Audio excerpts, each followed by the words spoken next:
ఎవడెళ్ళడు. కానీ ఇన్ని చోట్ల తిరిగి నాకు పెద్ద సర్కిల్ ఉందండి అంటాడు. నాకు వాళ్ళు తెలుసండి, వీళ్ళు తెలుసండి అంటాడు. ఆఖరణ ప్రాణం పోయాక వెనక వచ్చేవాళ్ళు ఎవరు రారు అని తన శరీరమే కాలిపోతుంటే చూసుకుని ఏడుస్తాడు. చీకటి పడిపోతే అయ్యో ఓపికన్నప్పుడు ఒక్క రోజు గుడికి వెళ్ళలేదురా, ఓ ప్రవచనం వినలేదురా, ఓ ప్రదక్షిణం చేయలేదురా, ఓ పూజ చేయలేదురా అని అప్పుడు ఏడుస్తూ ఉంటాడు. ఎవరు ఊరుకోబెట్టేవాళ్ళు ఎవరు ఉండరు. అప్పుడు అక్కడ ఎవరూ లేకపోతే చచ్చిపోయిన వాడు ఏడిచి 1000 మాటలు చచ్చిపోతారని నేనున్నాను, ఏడవకురా, ఇంకో శరీరం ఇస్తానని చెప్పడానికి అక్కడ కూర్చున్నాను పార్వతి అన్నాడు. ఆయన్ని పట్టుకుని శ్మశానవాసి అని చెప్పి నింద చేయడం కన్నా కృతజ్ఞత ఇంకొకటి ఉంటుందా?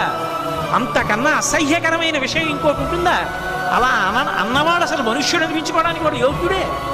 కాబట్టి అందుకు కూర్చున్నాను పార్వతి, అంతేకాని నాకు సరదా పుట్టి శ్మశానానికి వెళ్ళి కూర్చోలేదని చెప్పాడు.